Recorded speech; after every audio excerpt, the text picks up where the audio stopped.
wanted to be able to just respond a little bit.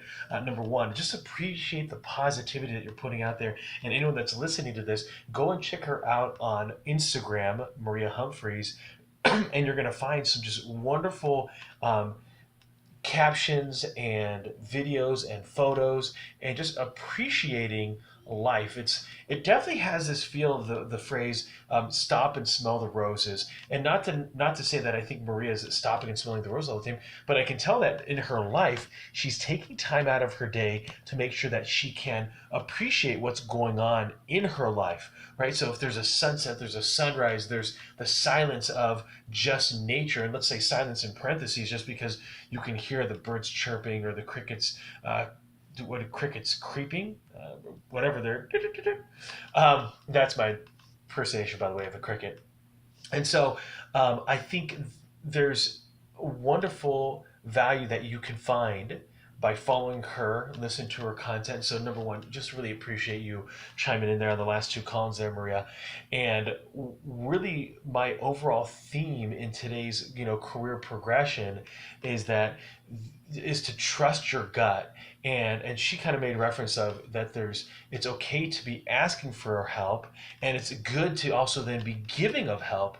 And so both of those positions aren't, one's not weaker over the other, one's not better than the other. We find ourselves at different spots of life, right? So when you're younger, just based on intelligence and learning, you're typically in the mode of being a student, and so you're just a sponge absorbing as much information as possible. And as you age, you start kind of going through some of the same routines, or you've seen just the similar scenarios, and so you're able to pull on information and really engage in a way that's meaningful. And in a sense, you do have experience. And so it's important though to have that mindset of always being a student. I'm actually going to be talking about that on Personal Development Friday from Sherm Speaking Series. And so I don't want to get sidetracked there. And then but then there comes a part of our career or our personal life, right? You might get married, you might have children, your children might be going through some different things as they age and progress, and so they might have different health things, or they might have different, personality things or mental health things that they're dealing with, and so you might not necessarily have those skill sets to be able to engage in the right way. And so you're talking to other people, and you're trying to, maybe you're reading a lot, or you're watching webinars, and trying to really get your mind around what you're currently going through. And there's nothing wrong with being in that student mentality. At the same time, I'm a firm believer that if you've been given, it's an opportunity then for you to then communicate out and share that with the world. Be expressive. And I'm not saying that you need to be charismatic. I'm not saying that you need to go to Madison Square Garden and speak to 20,000 people. What you can do though is you could maybe put that in a caption.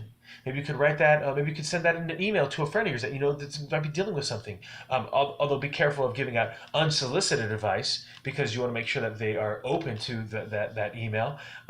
It could be a good way for you to be able to put your thoughts down in a blog or in a Facebook post, or or create a, if you're open to doing a podcast like on Anchor. Now all of a sudden you can do that. And so I think there's great ways of communicating that fits almost every personality out there in today's world, right? So obviously we have video, we have audio, we have writing things down, we have books, we have booklets. Like, we can now self-publish. I think this is a great era to be in, where all communication exists, and we can leverage it for our betterment, and we can also then engage with people in a different format, which can be enticing for them. And so I really appreciate Maria's thoughts on these. And so as a reminder for yourself, if you're a student, awesome. If you're the teacher, awesome.